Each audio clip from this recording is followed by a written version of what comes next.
네, 안녕하세요. 혹시 제 목소리 잘 들리시나요?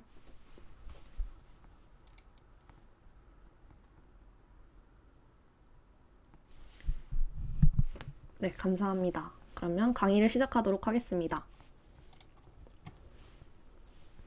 네, 안녕하세요. 2023 윈터 알고리즘 캠프 초급 알고리즘 강사 함윤주입니다. 오늘의 주제는 트리가 되겠습니다. 이번 강의 목차는 이렇게 이루어져 있습니다. 그래서 제일 먼저 트리에 대해서 배우고 그 중에서도 이진 트리에 대해서 더 자세히 배운 다음에 그 이진 트리를 활용하는 여러 가지 자료 구조들 중에서 힙 그리고 이진 탐색 트리 또는 BST라고도 많이 알려져 있죠. 그래서 이 두 가지를 같이 배워볼 거고 그리고 트리의 순회 특히 이진 트리에서 어떻게 순회가 이루어지는지 전위, 중위, 후위 순회 이 세 가지를 주로 배울 거고 그리고 이제 목차에는 안 나와놨지만 트리 문제를 푸시다 보면 이제 접할 수 있는 개념 중 하나인 이제 트리의 지름에 대해서도 마지막에 한번 다뤄보도록 하겠습니다. 일단 강의에 들어가기 전에 일단 소개 도입부를 한번 가져와 봤는데요. 기억하실지 모르겠는데 저희 7회차 저번 주 분할 정복하고 이분 탐색 배웠었던 강의에서 이제 100에서 100 사이의 숫자들 중에서 77을 찾기 위해서는 우리가 계속 이분 탐색, 즉 그 탐색 범위를 절반씩 줄여 나가면서 이제 오른쪽으로 할지 왼쪽으로 할지 선택해 나가면서 결국에 77 로그 n번만의 탐색을 할 수 있었잖아요. 그래서 선형 공간에서 이렇게 이분 탐색을 사용하면 로그 n번만의 탐색을 할 수가 있습니다. 선형 공간이라고 한다면 이제 이렇게 그림에 나와 있는 것처럼 어떤 수직선상 또는 이제 한 가지 한쪽 방향으로만 이루어져 있는 이제 자료들인 경우에는 이렇게 탐색을 할 수가 있는데 그러면 이제 비선형 공간에서는 어떻게 이루어질 수 있는지 탐색이 로그 n만에 어떻게 이루어질 수 있는지 한번 먼저 알아보도록 하겠습니다. 그래서 비선형 자료 구조를 하나 가져와 봤어요. 자료 구조 저희가 스택큐덱 배웠었던 2회차 수업을 다시 생각을 해본다면 그때 제가 선형 자료 구조와 비선형 자료 구조를 분류해가지고 말씀을 드렸었는데 그때 비선형 자료 구조라고 하면 이제 자료들 간의 관계가 1대 다 또는 다 대 다의 관계를 갖는다고 했었어요. 그래서 이것도 하나의 비선형 자료 구조라고 할 수도 있고 아니면 우리 저번 시간 그 8회차 그래프에서 배웠었던 한 그래프의 예라고 볼 수도 있겠습니다. 그래서 이런 식으로 되어 있는 자료 구조에서 35를 찾기 위해서는 일단 여기서 제일 먼저 시작을 한다고 했을 때 여기서 이쪽으로 내려가고 그리고 이쪽으로 내려가면 이제 로그 n번만의 탐색을 할 수가 있는데 이게 가능한 이유는 우리가 이후에 배울 이제 이분 탐색 트리, 이진 탐색 트리 자료 구조이기 때문에 로그 n번만의 탐색이 가능하고 그리고 이 이진 탐색 트리는 이름에서 알 수 있듯이 트리 자료 구조 중에 하나입니다. 그래서 트리 자료 구조를 활용을 한다면 선형 자료 구조가 아니어도 즉 비선형 자료 구조여도 로그 n번만의 탐색을 할 수가 있다 라고 소개를 하면서 트리가 그럼 무엇인지에 대해서 같이 알아보도록 하겠습니다. 그래서 이번 강의에서 저희는 트리 용어들을 숙지하고 트리의 정의와 속성을 이해할 것입니다. 그리고 트리의 종류들 중에서 이진 트리, 힙, 그리고 이진 탐색 트리의 정의와 속성을 이해하고 이 각각의 자료 구조들이 어떻게 사용될 수 있을지 같이 생각해 보도록 하겠습니다. 그래서 트리에 들어가기 전에 우리가 저번 시간에 배웠었던 그래프의 정의를 다시 한번 가져와 봤어요. 그래서 그래프라고 한다면 정점과 간선으로 이루어진 자료 구조라고 했었죠. 그래서 정점이 1, 2, 3, 4, 5, 6, 7 이런 네모난 표시로 되어 있는 것들이 정점, 그리고 선분으로 연결되어 있는 것들이 간선이라고 생각하시면 되겠습니다. 이 그래프 안에는 그래프란 엄청나게 큰 분류 안에는 연결 그래프가 있는데 연결 그래프도 저번 그래프 강의에서 배웠다시피 모든 두 정점 사이에 경로가 존재하는 그래프라고 했습니다. 그래가지고 아까 그래프로 표현했었던 이 그림 같은 경우에는 3과 4가 지금 끊어져 있어서 연결되어 있는 그래프라고 보기 어려운데 지금 이렇게 3과 4만 이어주게 된다면 모든 정점들이 이어져 있기 때문에 연결 그래프다라고 할 수 있겠습니다. 그리고 간단히 소개만 하고 넘어가자면 저희 마지막 11회차 수업 때 배울 그 최소 신장 트리 MST랑 관련해가지고 이제 그때 배울 게 이제 미니멈 스패닝 트리라는 또 다른 자료 구조인데 거기서 나오는 이제 스패닝 트리라는 용어가 있어요. 근데 이 스패닝 트리는 모든 연결 그래프 상위에서라면 이제 만들 수 있다라고 간단히 알고 넘어가시면 되겠습니다. 그리고 여기서 말하는 스패닝 트리 같은 경우에는 그래프 내에 모든 정점을 포함하는 트리라고 생각하시면 돼요. 그래서 연결 그래프인데 지금 같은 경우에는 1, 2, 3, 4, 5, 6, 7 이러한 정점들이 모두 연결이 되어 있지만 사실 연결될 수 있는 방법은 여러 가지가 될 수 있어요. 왜냐하면 1과 5 사이의 간선을 끊어도 모든 정점들이 연결될 수 있고 2와 5 사이의 정점을 끊어도 모든 정점들이 연결될 수가 있겠죠. 그렇기 때문에 그러한 이제 그래프의 부분집합들을 스패닝 트리라고 한다고 이제 알고 넘어가시면 될 것 같아요. 그리고 이제 그래프라는 큰 분류 안에 우리는 이제 모든 정점들이 연결되어 있는 연결 그래프라는 분류가 있다는 것도 확인을 했었고, 이 연결 그래프라는 분류 안에는 또 트리가 들어 있습니다. 그러면 연결 그래프와 트리의 차이점은 무엇이냐라고 한다면, 트리는 연결 그래프이면서 순환을 갖고 있지 않는 비순환 그래프입니다. 그래서 아까 같은 경우에는 1, 2, 5라는 정점이 순환을 이루고 있는 구조인 것을 볼 수가 있겠죠. 근데 이 순환만 끊어주게 되면 바로 트리의 구조를 갖는다라고 생각할 수가 있겠습니다. 그래서 트리는 연결 그래프이면서 비순환 그래프다. 그래서 이 두 개의 그래프의 교집합에 있는 어떠한 자료 구조이다 라고 생각을 해주시면 되겠습니다. 그래서 트리라는 자료 구조에 대해서 더 자세히 알아보기 전에 트리의 용어들이 되게 많아요. 트리가 뭔가 어떤 생소한 자료 구조로 느껴지신다면 특히나 이 용어들을 한 번씩은 훑어보고 가시면 좋을 것 같은데, 그래서 그 용어들을 한 번씩 보고 가도록 하겠습니다.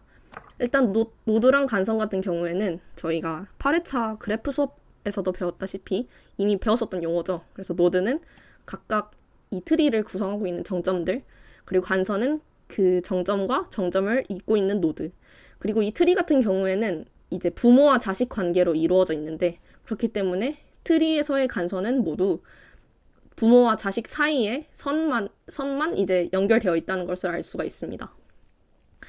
그리고 트리는 무조건적으로 루트 노드를 갖는 경우가 대부분인데요. 그래서 이 루트 노드가 어떻게 보면 트리의 용어 중에서도 가장 핵심적인 부분이라고 볼 수 있겠습니다. 그래서 이러한 식으로 가장 뭔가 꼭대기 있는 노드, 그래서 시작 노드라고도 많이 하고요. 루트라는 이름에서 알 수 있듯이 뿌리 노드, 그러니까 뭔가 기반이 되는 노드라고 생각해 주시면 되겠습니다. 그리고 트리라는 용어 자체가 사실 나무란 뜻이잖아요. 그래서 여기를 뿌리라고 생각을 한다면 이제 이렇게 가지가 뻗쳐 나간다고 생각을 하면 맨 마지막에 있는 노드들이 어떻게 보면 이파리라고 생각할 수가 있겠죠. 나무의 이파리. 그래서 이러한 식으로 이제 트리를 쭉 내려가다 보면 이제 어느 순간 이제 그 아래로 더 노드가 없는 노드들이 있을 텐데, 이제 그 노드들을 저희가 리프 노드라고 합니다. 여기서 나오는 리프가 방금 설명드렸던 이제 이파리라는 뜻을 갖고 있다고 생각하시면 되고, 그래서 이제 정의대로 본다면 자식 노드가 없는 노드라고 생각하시면 되겠습니다. 그리고 트리는 이제 부모와 자식 관계로 이루어져 있기 때문에 이러한 식으로 B는 D의 부모고 D는 B의 자식이다 라고 생각을 할 수가 있겠어요.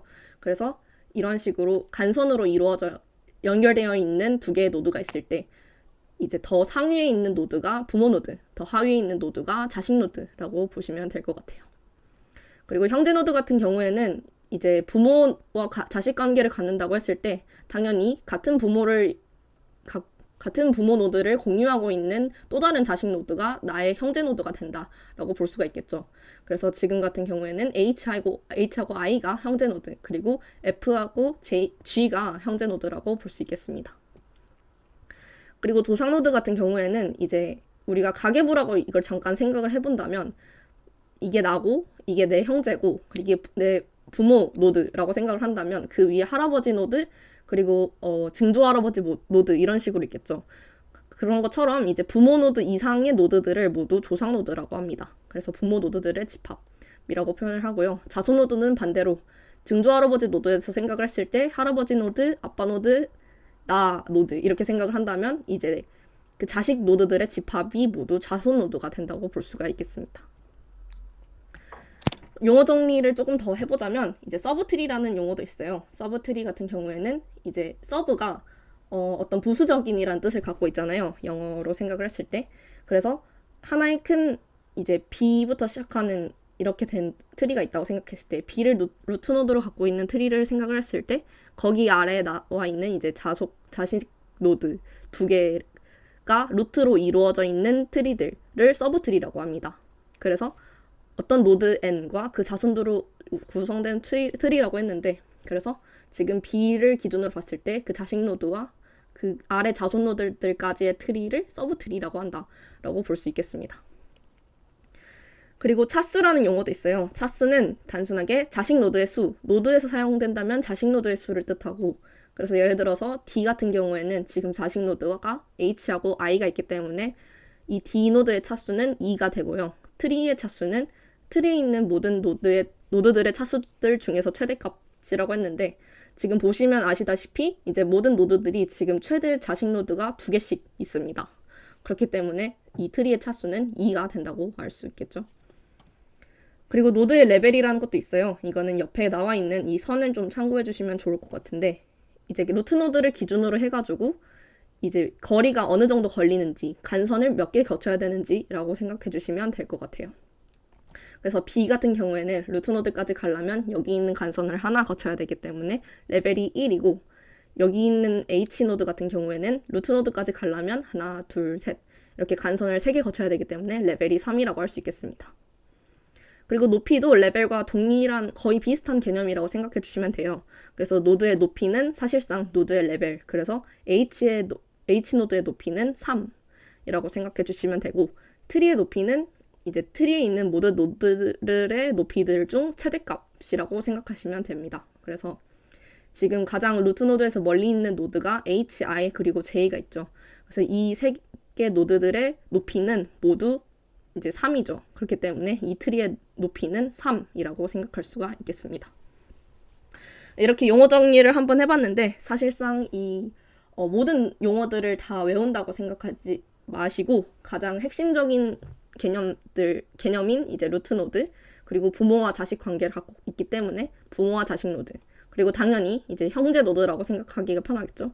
그리고 루트 노드의 반대 개념인 리프 노드, 자식 노드가 없는 노드, 그리고 서브 트리는 이제 전체 트리에서 조금 더 작은 트리라고 생각을 해주시고, 이제 앞으로 문제를 푸시다 보면 이 용어들이 조금 더 머리에 더 정리가 될 거기 때문에 같이 계속 이 용어들을 사용하면서 익숙해지는 쪽으로 이제 진행을 해보도록 하겠습니다. 그래서 트리의 정의와 속성에 대해서 이제 알아보도록 하겠습니다. 트리는 앞에서도 설명드렸다시피 비순환 그래프이면서 연결 그래프라고 했습니다. 그래서 순환 구조를 갖고 있지 않고 모든 정점들이 연결되어 있어야 합니다. 그리고 트리의 속성이 총 3가지가 있는데, 이 3가지는 소개하기 전에 먼저 말씀을 드리자면, 이 속성 3가지 중 하나만 만족해도 서로 만족하는 관계가 있습니다. 그래서 그 속성들이 뭔가라고 한다면, 임의의 두 정점 사이에 단순한 경로가 유일합니다. 이게 무슨 뜻이냐면, 이제 순환 경로가 없기 때문에 당연히 A에서 D까지 갈 때 갈 수 있는 경로가 B를 거쳐서 가는 것밖에 없죠. 이런 식으로 모든 노드들 중에서 이제 임의의 2개의 노드를 선택을 했을 때 그 두 노드들 사이의 경로는 무조건 유일하다라고 생각을 해주시면 되겠습니다. 그래서 그거랑 비슷한 느낌을 갖고 있는 속성이 여기 3번에 있죠. 그래서 순환하는 경로가 없기 때문에 당연히 임의의 두 정점 사이의 단순 경로가 유일하겠죠. 그리고 이 속성에 따라서 여기 아래에 있는 식이 성립이 되게 됩니다. 그래서 간선의 수는 정점의 수 마이너스 1이라는 공식을 성립하게 되는데, 지금 같은 경우에는 정점의 수가 A, B, C, D, E, F, G, H, I, J로 해가지고 1 더하기 2 더하기 4 더하기 3이죠. 그러면 10개잖아요. 그러면 간선의 수가 9개여야 한다는 거겠죠. 그래서 한번 체크를 해보자면 하나, 둘, 셋, 넷, 다섯, 여섯, 일곱, 여덟, 아홉 이런 식으로 모든 트리들은 이 공식을 성립을 하게 됩니다. 그래서 이거는 나중에 문제에서도 이제 응용으로 나올 수 있기 때문에 알고 넘어가시면 좋을 것 같습니다. 그리고 트리의 특징들이 있습니다. 트리는 일단 하나의 루트 노드를 가진다 라고 했기 때문에 지금 오른쪽에 트리를 본다면 이제 A가 루트 노드가 되고 있고, 그리고 루트 노드는 0개 이상의 자식 노드를 가진다. 이건 무슨 뜻이냐면 0개 이상이라는 거는 0도 가능하고 1도 가능하고 2도 가능하고 그래서 n까지 가능하겠죠. 이런 식으로 루트 노드는 자식 노드를 갖고 있지 않을 수도 있고 자식 노드를 1개 이상 가지고 있을 수도 있다 라는 뜻이고, 세 번째 특징으로는 그 아래에 있는 자식 노드도 0개 이상의 자식 노드를 가지고 이는 반복적으로 정의된다. 그래서 루트 노드 아래에 있는 자식 노드도 동일하게 이제 0개 이상의 자식 노드를 갖는다. 즉 자식 노드를 가지지 않을 수도 있고 가질 수도 있다. 그래서 이 정의가 계속 아래로 서브트리로 내려갈수록 이 똑같은 정의가 계속 반복적으로 이루어진다 라고 생각해 주시면 되겠습니다. 그래서 루트 노드 아래에 있는 서브트리도 그 아래에 있는 자식 노드도 루트 노드를 한다면 똑같은 정의를 갖고 있고 그 아래에 있는 트리도 똑같은 정의를 갖고 있고 그래서 트리 아래 트리가 있고 또 트리가 있고 그래서 그 아래에 있는 트리들을 저희가 서브트리라고 하기로 했었죠. 그래서 이러한 특징을 갖고 있는 게 바로 트리 자료 구조입니다. 그래서 트리에 대한 개념을 한번 체크해보기 위해서 좀 다소 쉬운 문제를 한번 가져와 봤는데 이 문제를 보고 여기 문제에다가 어떻게 트리 자료 구조를 접목시킬 수 있는지 한번 2분 동안 읽어보고 생각해보시면 좋을 것 같습니다.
네, 그래서 이제 문제를 한번 읽고 오셨을지 모르겠지만 이 문제의 핵심은 사실 여기 쭉 내려가다 보면 일단 문제에 대한 설명을 잠깐 간략하게 하자면 이제 상근이가 주어진 비행 스케줄을 갖고 이제 가장 적은 종류의 비행기를 타고 모든 국가를 여행할 수 있도록 하는 이제 방법을 같이 알아보는 건데 여기 입력에 보시면 알 수 있듯이 모든 비행 스케줄은 항상 연결 그래프를 이루고 있습니다. 그래서 이걸 보고 그러면 연결 그래프인데 그 중에서 가장 적은 종류의 비행기를 타고 어떻게 다 방문할 수 있을지를 생각해보면 조금 더 쉽게 다가올 수 있는 문제였는데 그래서 비행 스케줄은 항상 연결 그래프라고 아래에 나와 있었고 그리고 만약에 이 비행 스케줄을 만약에 자료 구조의 형태로 표현을 하게 된다면 그러니까 각각의 국가들을 정점으로 표현하고 비행기들을 간선으로 표현하게 되면 그래서 여기에 A라는 비행기가 지나가고 뭐 B라는 비행기가 이런 식으로 지나가고 라고 한다면 이제 결국에 가장 적은 종류의 비행기를 타기 위해서는 한 곳에서 다른 곳까지 가는 경로가 항상 유일해야 됩니다. 안 그러면 이제 왜냐하면 만약에 적은 종류의 비행기를 탈 수 없게 된다면 항상 한 경로 이상의 다른 경로로도 갈 수 있기 때문에 그러면 가장 적은 종류의 비행기가 될 수가 없겠죠. 그렇기 때문에 이제 모든 국가를 여행하기 위해서 타야 하는 비행기 종류의 최소 개수. 근데 여기 앞에서 비행기는 우리가 간선으로 표현을 했었잖아요. 이런 식으로. 그렇기 때문에 이 문장을 만약에 우리가 앞에서 해석했던 대로 돌려 말하자면 이제 간선의 최소 개수를 구하는 게 아닌가라고 의심을 해볼 수가 있습니다. 게다가 연결 그래프를 이루고 있기 때문에 우리가 지금 배운 연결 그래프의 자료 구조에 트리가 있죠. 그래서 트리를 한번 사용해 볼 수 있지 않을까라고 의심을 해볼 수가 있다는 겁니다. 근데 트리에서 저희가 배웠었던 세 가지 속성들 중에서 간선의 수가 정점의 수에서 하나를 뺀 값과 동일하다라고 저희가 배웠었죠. 그런데 이제 그렇게 되는 이유가 임의의 두 정점 사이를 갈 수 있는 단순한 경로가 유일하기 때문에, 즉 순환이 존재하지 않는 구조이기 때문에 간선의 수가 정점의 수 마이너스 1이 되었다는 것이죠. 그래서 그렇게 되면 가장 적은 종류의 비행기를 타면서 갈 수 있으려면 이제 정점들의 수, 즉 지금 정점은 국가라고 저희가 말을 했었죠. 그럼 국가들의 수에서 마이너스 1을 한 값이 바로 비행기 종류의 최소 개수가 되지 않을까라고 생각을 할 수 있기 때문에, 이러한 식으로 결국에 이제 n이 주어진 국가의 수이기 때문에 우리가 탈 수 있는 가장 적은 종류의 비행기는 결국에 정점의 수에서 1을 뺀 값, 즉 n-1이 모든 경우에서 테스트 케이스가 여러 개 주어지긴 하지만 결국에 n값 마이너스 1이 모든 테스트 케이스에서의 가장 적은 종류의 비행기를 타고 갈 수 있는 이제 방법의 수가 된다는 것입니다. 그래서 사실은 이 문제는 여기에 나와 있는 정보들을 갖고 어떠한 자료 구조로 표현할 수 있을지를 조금만 고민을 해본다면 그렇게 어렵지 않은 문제였고, 이로써 저희는 트리가 다시 한번 간선의 수가 정점의 수에서 하나를 뺀 값과 동일하다라는 개념을 한번 더 점검을 하고 넘어갈 수 있었습니다. 그래서 이러한 식으로 트리는 이러한 정의와 속성을 갖고 있다고 생각을 하고, 그러면 트리를 사용하는 다른 자료 구조들이 엄청 많은데 그 중에서 이진 트리에 대해서 배워보도록 하겠습니다. 그래서 트리라는 분류 안에서도 이진 트리라는 분류가 또 있는데, 사실은 저희는 주로 알고리즘을 계속 공부하시면 더 이해가 되시겠지만 이진 트리라는 자료 구조를 더 많이 사용하게 됩니다. 실제로 트리라는 일반적인 자료 구조보다는. 그래서 이진 트리 같은 경우에는 모든 노드가 최대 2개의 자식 노드를 갖고 있는 트리입니다. 그래서 위에 이 그림을 보신다면 이제 A는 지금 자식 노드가 3개를 갖고 있죠. D도 그렇고. 근데 이제 이진 트리는 모든 노드가 자식 노드가 최대 2개여야 되기 때문에 이런 식으로 자식 노드가 3개가 되는 경우는 없다고 생각하시면 됩니다. 그래서 주로 이러한 식으로 이제 나타나 있는 게 이진 트리라고 생각해 주시면 되고, 그리고 왼쪽과 오른쪽의 서브트리가 모두 이진 트리로 이루어져 있습니다. 그래서 A를 기준으로 봤을 때 B를 루트로 하는 서브트리랑 C를 루트로 하는 서브트리 모두 당연히 아래에 있는 노드들도 최대 2개의 자식 노드를 갖고 있기 때문에 당연히 이진 트리가 되는 형식으로 이루어져 있습니다. 그리고 트리의 속성 중에서 가장 중요한 속성 중에 하나인데요. 이진 트리는 만약에 높이가 h-1 인 경우에, 여기서 h-1이라고 제가 표현한 이유는 이걸 보시면 알겠지만 저희가 그 트리의 높이를 구하기 위해서는 가장 최대의 레벨의 수를 트리의 높이라고 표현을 하기로 했었잖아요. 그렇기 때문에 이제 0이 나온 이유가 루트 노드까지의 간선의 개수를 구하기 위해서 나온 값이었는데, 그렇게 된다면 실제 높이가 1층, 2층, 3층이 아닌가 라고 생각할 수 있겠지만 실제 높이는 이제 h-1, 우리가 생각하는 3층이 아니라 거기에서 마이너스 1을 한 값이라고 생각하시라고 제가 h-1이라고 표현을 해 놓은 거라고 생각하면 될 것 같습니다. 그래서 h-1인 이진 트리의 노드 수는 h부터 최대 2의 h승 마이너스 1개를 갖게 됩니다.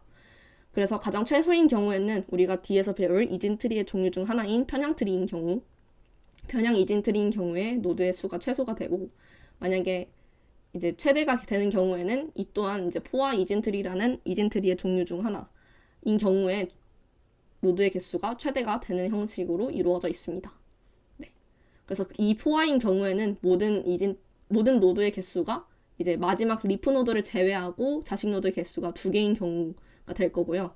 편향 이진 트리인 경우에는 이제 이런 식으로 한쪽 방향으로만 계속 내려가는 형식의 이진 트리가 이루어져 있을 때 노드의 수가 최소가 되는 형식으로 이루어져 있습니다. 그래서 바로 이진 트리의 종류가 뭐가 있는지 같이 한번 알아볼 건데요. 편향 이진 트리는 우리가 아까 봤듯이 이러한 식으로 나와 있는 이진 트리를 뜻합니다. 그래서 모든 노드가 하나의 차수로만 이루어져 있는 이진트리라고 했었는데 여기서 나온 차수라는 용어는 앞에서도 배웠듯이 자식 노드의 개수를 말합니다. 그래서 이제 이걸 직역하자면 모든 노드가 자식 노드의 개수가 하나로 이루어져 있는 이진트리를 뜻합니다. 그래서 A는 자식 노드가 B밖에 없고 B는 자식 노드가 지금 C밖에 없는 상황이겠죠. 그리고 노드의 수는 방금 전에 다뤘다시피 트리의 높이가 h-1이라고 가정을 했을 때 노드의 수는 h개입니다. 지금 같은 경우에는 지금 높이가 2죠. 트리의 높이가. 근데 노드의 수는 하나, 둘, 셋 해서 3개가 되는 형식으로 이루어져 있습니다. 근데 이렇게 이루어져 있는 이진 트리인 경우에는 노드를 탐색할 때 걸리는 시간이 5의 n이 되게 됩니다. 왜냐면 이제 사실상 이게 지금 기울어져 있을 뿐이지 어떻게 보면 선형 자료 구조와 동일하다고 볼 수 있겠죠. 그렇기 때문에 A에서 출발해가지고 C까지 찾기 위해서는 A, B, C 모두를 거쳐야 되는 형식으로 이루어지겠죠. 그렇기 때문에 5의 n이라는 시간 복잡도를 가집니다. 노드를 탐색할 때. 그리고 이진트리의 두 번째 종류로는 완전 이진트리가 있습니다. 이 완전 이진트리 같은 경우에는 마지막 레벨을 제외하고 모든 레벨이 채워져 있으며 이것은 뭘 뜻하냐면 레벨이 이제 층이라고 생각하시면 된다고 했었죠. 그래서 마지막 레벨을 제외하고 지금 같은 경우에는 지금 노드 D가 있는 레벨을 말하는 거겠죠. 그래서 나머지 레벨들은 채워져 있다라는 뜻은 뭐냐면 이제 그 위에 있는 레벨들은 모두 자식 노드의 개수가 최대 2개씩 가능한데 근데 딱 그 최대 값을 맞춘다는 거죠. 그래서 지금 A가 최대 자식 노드 개수인 2개를 갖고 있고 그리고 마지막 레벨은 왼쪽부터 채워진 이진트리라고 합니다. 그래서 지금 같은 경우에는 가장 맨 왼쪽 이 마지막 레벨에서 채워질 수 있는 가장 왼쪽인 D에 채워져 있고 만약에 E가 들어오면 이제 B의 두 번째 자식 노드로 들어오게 될 거고 만약에 하나를 더 넣게 되면 F는 C의 왼쪽 자식 노드로 들어오게 될 거고 이런 식으로 채워지는 이진트리를 바로 완전 이진트리라고 합니다. 그리고 이 완전 이진트리는 우리가 나중에 배울 힙이라는 자료 구조에 사용되는 이제 자료 구조라고 생각하시면 될 것 같아요. 그러면 이제 완전 이진트리보다 더 완벽한 자료 구조가 있는데 그게 바로 포화 이진트리입니다. 이러한 식으로 이제 완전 이진트리에서 D, E, F, G 이런 식으로 모든 레벨들을 채웠을 때 우리는 비로소 포화 이진트리가 됐다라고 말을 할 수가 있는데요. 그래서 정의를 보시면 리프 노드를 제외하고 모든 노드의 차수가 2개로 이루어져 있는 이진트리. 여기서 리프 노드는 가장 마지막 레벨에 있는 노드들, 이 4개를 뜻하는 거겠죠.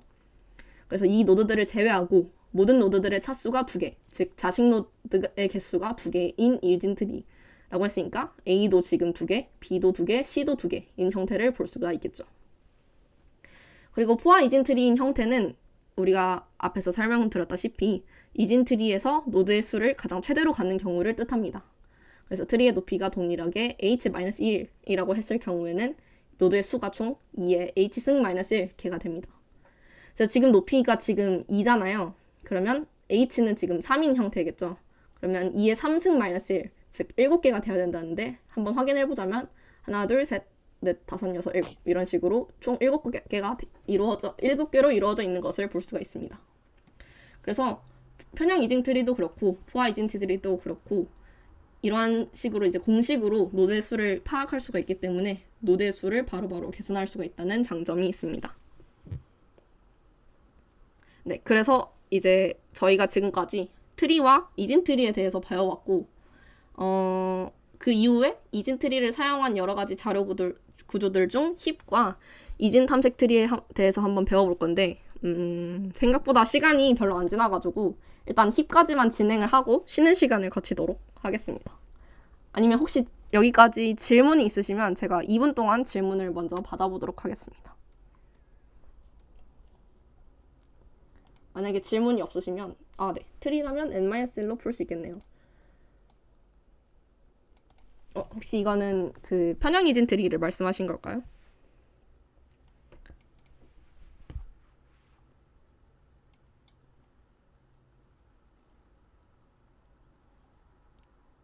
첫 번째 문제 풀이요. 맞습니다. 정확하게 맞추셨네요. 만약에 여기까지 이해가 안 되시는 부분이 있으면 질문을 남겨주시고 만약에 이해가 되셨으면 웃음 표시랑 한 번씩 남겨주시면 감사하겠습니다.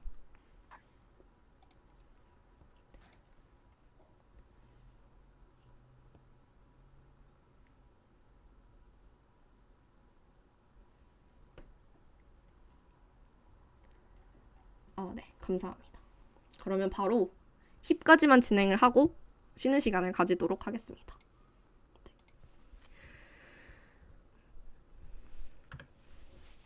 그래서 힙의 정의에 대해서 먼저 배워보도록 하겠습니다. 일단 힙은 보통 이 스펠링을 갖고 있고, 이제 힙이란 자료 구조를 왜 사용하냐라고 한다면 주로 최대값이나 최소값을 빠르게 찾기 위해서 만들어진 완전 이진 트리입니다. 그래서 이러한 힙은 최대값을 빠르게 찾을 때에는 최대 힙을 사용하고 최소값을 빠르게 찾을 때에는 최소 힙을 사용한다고 생각하시면 됩니다.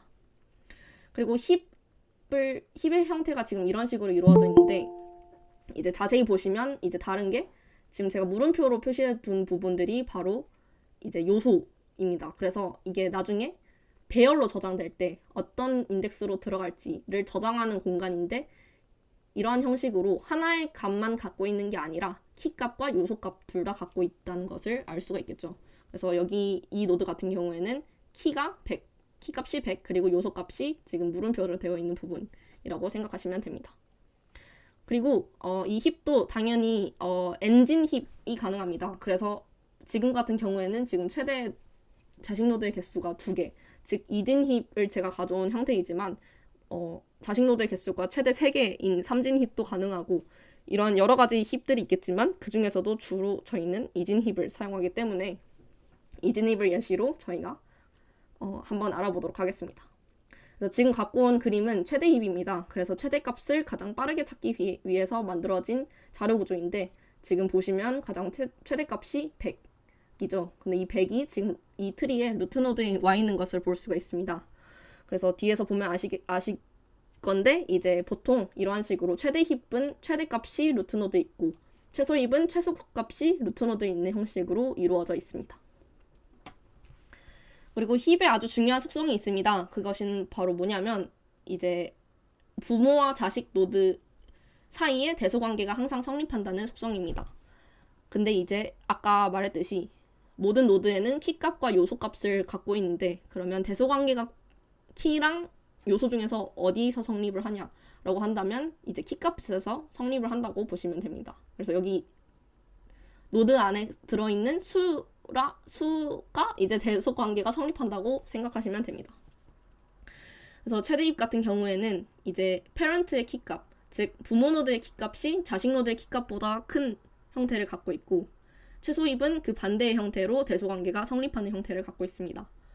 그래서 여기를 보시면 지금 100의 자식 노드인 19와 36의 키값들은 모두 그 부모 노드의 키값인 100보다 작은 형태를 갖고 있는 걸 볼 수가 있겠죠.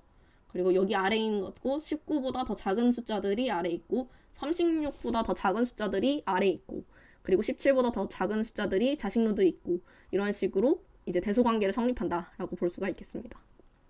그리고 앞에서 설명했듯이 가장 높은 또는 낮은 우선순위를 갖는 노드가 항상 뿌리 노드에 옴. 그래서 지금 최대 힙 같은 경우에는 가장 높은 우선순위인 최대값이 뿌리 노드에 와 있는 것을 볼 수가 있고, 주로 이 속성은 나중에 우리 9회차 최단 경로 탐색 중에서도 다익스트라라는 알고리즘을 배울 때 거기서 사용한 자료 구조 중에 우선순위 Q, Priority Q라는 이제 자료 구조가 있는데, 이 자료 구조를 사용하는 이 자료 구조 이름은 이렇게 되어 있긴 하지만 사실상 그 중에서도 이진 최대 힙을 사용한다고 보시면 됩니다. 이진 최대 힙 또는 최소 힙을 사용한다고 보시면 됩니다. 그래서 힙이 주로 우선순위 Q를 구현할 때 사용된다라고 생각을 하고, 이제 9회차 때 그때 사용했던 우선순위 Q가 바로 이 힙이었구나 라고 떠올려 주시면 좋을 것 같아요. 그래서 힙을 구현할 때 주로 저희는 배열로 구현을 하게 됩니다. 그래서 아까 우리가 물음표로 채워졌었던 요소값들이 이렇게 지금 제가 다시 숫자로 채워놓은 걸 볼 수가 있는데, 이런 식으로 위에서부터 아래로 그리고 왼쪽에서부터 오른쪽으로 채워지는 형식입니다. 그래서 1, 2, 3, 4, 5, 6, 7, 8, 9 이런 식으로 채워지는데, 이것들의 특징을 다시 한번 살펴보자면 i번째 노드의 왼쪽 자식은 이 요소값에 곱하기 2를 한 값, 그리고 오른쪽 자식은 거기에다가 플러스 1을 한 값이 들어온다는 것을 알 수 있습니다. 그리고 반대로 i번째 노드를 이번엔 19라고 한다면 이 19의 인덱스인 2에서 그 부모 노드인 100으로 올라간다면 이제 인덱스 값이 나누기 2가 되는 것을 알 수가 있겠죠. 여기서 나온 나누기는 정수 나누기라고 생각해 주시면 될 것 같아요. 왜냐하면 지금 3 같은 경우에는 부모 노드의 요소값이 2인데 이것은 5를 2로 정수 나누기 했을 때 나오는 값과 동일하다고 볼 수가 있겠죠. 그래서 여기 나와 있는 요소값들을 배열의 인덱스다라고 생각을 하고 배열에 넣어준다면 이러한 형식으로 이제 힙이 배열로 구현이 되는 형태가 이루어집니다. 그래서 이런 식으로 100, 19, 36 이런 식으로 들어가는 이제 배열로 구현된 것을 힙이라고 할 수 있는데, 그럼 여기서 만약에 새로운 노드가 들어갔을 때, 새로운 값이 들어왔을 때 어떻게 배열에 저장이 되는지 같이 한번 알아보도록 하겠습니다. 네, 그래서 새로운 원소가 들어오면 어떻게 되나요? 라고 한다면 이제 힙에서 원소를 삽입하는 과정에 대해서 같이 한번 알아볼 건데, 일단 말로써 설명을 하자면 일단 제일 먼저 우리가 넣을 원소를 마지막 노드에 연결을 합니다. 우리가 앞에서 설명했다시피 힙은, 그 중에서도 이진 힙은 완전 이진 트리이기 때문에 노드를 채울 때 왼쪽에서 오른쪽으로 채워지는 형태로 이루어진다고 했습니다. 그래가지고 지금 2와 7이 들어간 자리에다가 만약에 103이라는 친구를 새로 껴주게 된다면 3의 왼쪽 자식 노드로 무조건적으로 들어오는 형식으로 이루어집니다.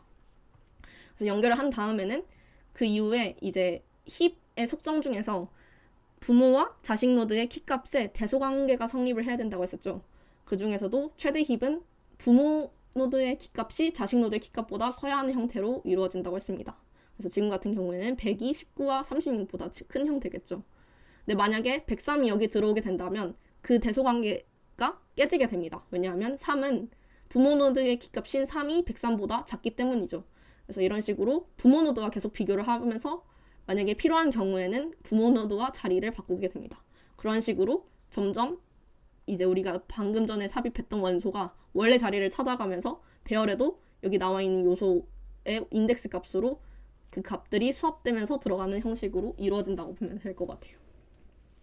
그래서 만약에 103이라는 새로운 원소를 넣었다고 칩시다. 그럼 제일 먼저 마지막 노드에 연결을 합니다. 이런 식으로 이렇게 들어가고, 그러면 저희는 10이라는 새로운 인덱스 자리에다가 103이라는 값을 넣게 됩니다. 그런데 말씀드렸다시피 3이라는 부모 노드의 키값이 103보다 작기 때문에 우리는 이 둘의 자리를 바꿔줘야 합니다. 그래서 이렇게 바꿔주면 이제 103이라는 노드는 이제 5라는 인덱스에 새로 들어가게 되고 3은 아까 있었던 103의 자리였던 10의 인덱스에 돌아가게 됩니다. 그리고 이번에는 그 위에 있는 부모 노드와 한 번 더 비교를 하게 됩니다. 그렇게 된다면 이제 19라는 부모 노드의 키값이 더 작기 때문에 이번에도 수업이 이루어지게 되겠죠. 이런 식으로. 그리고 동일하게 19가 원래 있었던 103의 자리로 넘어오게 됩니다. 그리고 마지막으로 이제 한 번 더 부모 노드와 비교를 했는데 이번에도 역시나 103이라는 원소가 지금 제자리에 있지 않는 형태인 것을 알 수가 있어요. 그래서 100을 끌어내리고 103을 올린 형식으로 수합을 해주게 됩니다. 이렇게 되면 이제 완성이 되는 형식으로 원소를 삽입하는 과정이 이렇게 이루어진다는 것을 알 수 있습니다. 그럼 이번에는 다시 만약에 103이라는 원소가 다시 나갈게요 라고 하면서 삭제되는 형태인 경우에는 어떻게 이루어지는지도 같이 한번 알아볼 거예요. 근데 나중에 우선순위 큐를 배우시면 아시겠지만 힙에서 원소를 삭제할 때 무조건적으로 루트 노드에 있는 값이 삭제가 되는 형식으로 이루어집니다. 왜냐하면 루트 노드에는 가장 높은 또는 낮은 우선순위에 있는 값이 들어온다고 말했기 때문이겠죠. 그리고 최대 힙 같은 경우에는 그 루트 노드에 최대 값이 들어온다고 말씀드렸었죠. 그래서 가장 먼저 루트 노드를 삭제합니다. 그러면 103이 가장 먼저 나가게 될 거고, 가장 마지막에 있었던 노드, 여기 같은 경우에는 3이겠죠. 인덱스가 가장 마지막인 노드. 이 값이 바로 루트 노드로 올라오게 됩니다. 왜냐면 루트 노드의 자리가 103이 나감으로써 비었기 때문이겠죠. 그리고 만약에 3이 여기 위에 올라가게 된다면 아까 103이 방금 들어왔을 때와 동일하게 3이라는 부모 노드의 값은 100이라는 자식 노드의 값보다 더 작기 때문에 계속 내려가야 합니다. 그래서 이번에는 자식 노드와 계속 비교하면서 수합하는 형태로 이루어집니다. 그래서 같이 한번 알아보자면 103이 가장 먼저 나가게 되고 가장 마지막 노드가 곧 루트 노드로 올라가게 될 겁니다. 이렇게. 그러면 아까 있었던 3의 자리였던 10의 인덱스는 사라지게 되고 다시 9 인덱스까지 줄어들게 됩니다. 그리고 3이랑 이제 100을 비교를 했더니 3이 더 작은 형식으로 작기 때문에 이제 수압을 해줘야겠죠. 그래서 이렇게 수압을 해주고 또 이번에는 이제 아래에 있는 자식 노드를 봤는데 이제 3이 19보다 작은 것을 알 수가 있습니다. 근데 이상하게 3이 17보다 작다는 것도 알 수가 있겠죠. 그래서 이런 식으로 만약에 자식 노드랑 비교를 했는데 만약에 두 개 모두 수압을 해야 하는 조건에 성립을 하게 된다면, 즉 최대 힙 같은 경우에는 부모 노드의 키값이 자식 노드의 키값보다 작은 경우에 두 개의 자식 노드가 모두 그런다면 최대 힙 같은 경우에는 더 큰 값과 수합하게 되고 최소 힙 같은 경우에는 더 작은 값과 수합하게 됩니다. 그래서 저희는 지금 최대 힙을 다루고 있기 때문에 지금 같은 경우에는 17보다 더 큰 19라는 값과 3이 수합하는 형식으로 이루어지게 될 것입니다. 그래서 이제 19와 13이 이제 수합하게 되면 이런 식으로 이루어지게 되고, 그러면 이제 3은 더 이상 자식 노드가 없기 때문에 비교를 할 수가 없는 형태죠. 그래서 이렇게 완성이 되는 형식으로 원소를 삭제하는 과정도 같이 한번 알아봤습니다. 그럼 힙을 사용한다면 시간 복잡도가 어떻게 되는지도 같이 한번 알아보겠습니다. 일단 트리의 높이는 5의 로그 n이 되는데 여기서는 총 원소의 개수라고 생각하시면 되겠습니다. 이것은 당연한 게 이제 힙도 이제 완전 이진 트리이기 때문에 가능한 이제 노드의 개수가 2의 h 그래서 이거보다 여기서 여기까지, 그러니까 이제 만약에 높이가 h-1이라고 했을 때 가장 많을 때가 5의 h-1이니까 뭐 여기서부터 여기까지가 채워질 때인 건데, 그러면 그거를 반대로 역함수를 돌린다고 생각을 해본다면 원소의 개수를 n이라고 친다면 그러면 뭐 높이는 우리가 2분 탐색에서도 잠깐 다뤘었는데 그때도 만약에 이제 총 이루어지는 것들이 이제 n이라고 썼을 때 그러면 이제 높이는 즉 이제 이루어지는 연산을 횟수는 로그 n이 된다라고 했었죠. 그래서 정확히는 지금 같은 경우에는 이진 트리이기 때문에 로그 밑이 2인 n이겠지만 이제 시간 복잡도로 표기를 하게 된다면 5의 로그 n으로 이루어져 있다라고 생각을 하시면 되겠습니다. 그래서 보통 트리의 높이는 5의 로그 n이라고 많이 표현을 하고요. 그리고 힙에다가 원소를 삽입했을 때 그 경우에도 5의 로그 n을 갖게 됩니다. 그 이유는 우리가 아까 원소를 삽입하고 부모 노드와 계속 비교를 하면서 수합을 하는 형식으로 이루어졌는데, 가장 수합을 많이 하는 형태는 가장 마지막 노드에 들어가서 가장 루트인 노드까지 올라가기까지 있잖아요. 그러면 이제 트리의 높이를 모두 한 번씩 거쳤다라고 생각하시면 되는데, 트리의 높이는 앞에서도 언급했듯이 5의 로그 n이기 때문에 동일하게 삽입도 5의 로그 n이라는 시간 복잡도를 갖게 됩니다. 그리고 반대로 삭제 같은 경우에는 원소를 삭제할 때는 이제 루트 노드를 가장 먼저 없애고 가장 마지막에 있는 루트 노드를 끌어올린 다음에 자식 노드와 비교하면서 계속 내려가는 형식으로 이루어지는데, 가장 많이 수업을 한 형태인 루트 노드에서 가장 마지막 리프 노드까지 올 때 그때의 수업 횟수는 트리의 높이와 동일하다는 것도 알 수가 있겠죠. 왜냐면 모든 높이에 있는 트리의 노드들을 하나씩 거쳤기 때문이겠죠. 근데 이제 트리의 높이가 5의 로그 n이기 때문에 동일하게 삭제도 시간 복잡도가 5의 n이라는 시간으로 이루어질 수 있는 것입니다. 그리고 힙은 이제 원소에 접근할 때는 5의 1이라는 시간 복잡도밖에 들지 않습니다. 그 이유는 우리가 힙을 구현할 때 배열을 사용한다 했었는데, 배열에서도 우리가 임의의 원소에 접근을 할 때 5의 1, 즉 19에 접근을 하기 위해서는 인덱스 2의 값을 불러오면 되기 때문에 5의 1이라는 시간 복잡도로 힙도 동일하게 임의의 원소에 접근할 수 있게 됩니다. 그래서 배열 접근과 동일한 시간 복잡도를 가진다라고 이렇게 표현을 해놨습니다. 네, 그래서 여기까지가 바로 힙의 설명이었습니다. 힙의 정의와 속성, 그리고 힙의 원소를 삽입하고 힙에서 원소를 삭제하고, 그리고 마지막으로 각각 이러한 연산들을 했을 때 어떤 시간 복잡도가 드는지까지 같이 한번 알아봤고, 아까 말씀드렸다시피 이제 힙까지 하고 이제 이 다음부터는 이진 탐색 트리, 즉 바이너리 서치 트리 또는 BST라고도 많이 하는데 그 부분에 대해서는 저희가 쉬는 시간을 먼저 갖고 그 뒤로 계속 진행을 해보도록 하겠습니다. 그래서 지금 8시 43분이니까 53분까지 쉬는 시간을 갖고 돌아오도록 하겠습니다. 만약에 질문 있으면 질문창에 자유롭게 남겨주세요.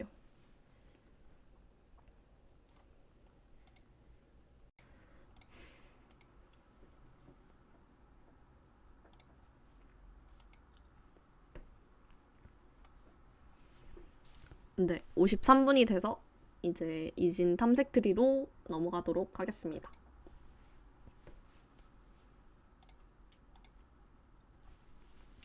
네, 이진 탐색 트리입니다. 이진 탐색 트리는 바이너리 서치 트리라고도 하고 이걸 이진 검색 트리라고도 하시는 분들이 있더라고요. 근데 이제 위키백과에 나와 있는 게 이진 탐색 트리여서 탐색 트리로 갖고 왔습니다. 그리고 이 앞에 있는 글자들을 따서 주로 BST라고 하면 많이들 알아듣는데요. 그래서 이 BST의 종이와 속성에 대해서 같이 한번 알아보도록 하겠습니다. 일단 이진 탐색 트리는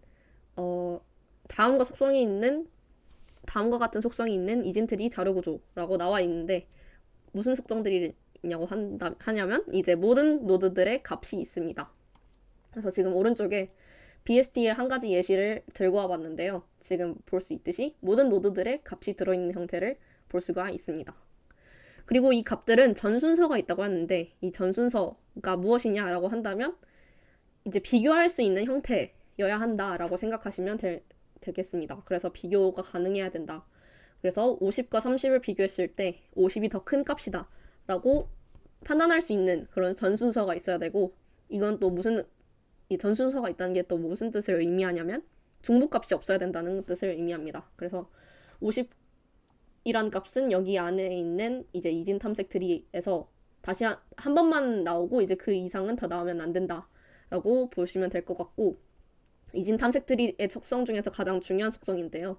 모든 왼쪽에 있는 자식들의 값들은 내 현재 값보다 작아야 되고 작거나 같아야 되고 중복이 만약에 없는 경우에는 그냥 이게 등호가 없는 형태겠죠. 만약에 이진 탐색 트리 중에서 이제 정보값을 인정하는 자료 구조가 있다면 등호가 성립을 하는 형식으로 이루어지고 그리고 모든 오른쪽에 있는 자식들의 값은 내 현재 노드에 있는 값보다 커야 된다라는 속성을 갖고 있습니다. 그리고 이 i라는 것은 제가 임의의 노드라고 표현을 했었는데 이 i는 결국에는 모든 노드에 대해서 반드시 true 값을 가져야 됩니다. 그래서 모든 노드들에서 이 등식이 성립을 한다는 건데 한번 보자면 이제 50을 만약에 i로 놓고 본다면 왼쪽 서브트리에 있는 이제 값들은 50이라는 값보다 작습니다. 그래서 30은 50보다 작고 1도 35도 50보다 작은 형태를 띠고 있는 것을 볼 수가 있겠죠. 그리고 오른쪽에 있는 서브트리는 루트에 있는 값보다 큰 값을 갖게 됩니다. 그래서 70, 60, 80 세 개 모두 50보다 큰 값을 갖고 있는 것을 볼 수가 있겠습니다. 그리고 여기 안에 있는 서브트리도 동일하게 30을 루트로 봤을 때 30보다 작은 값이 왼쪽 자식에 들어오고 30보다 큰 값이 오른쪽 자식에 들어오는 것을 볼 수가 있습니다. 70도 동일하게 왼쪽에는 작은 값, 오른쪽에는 큰 값이 들어오고 있죠.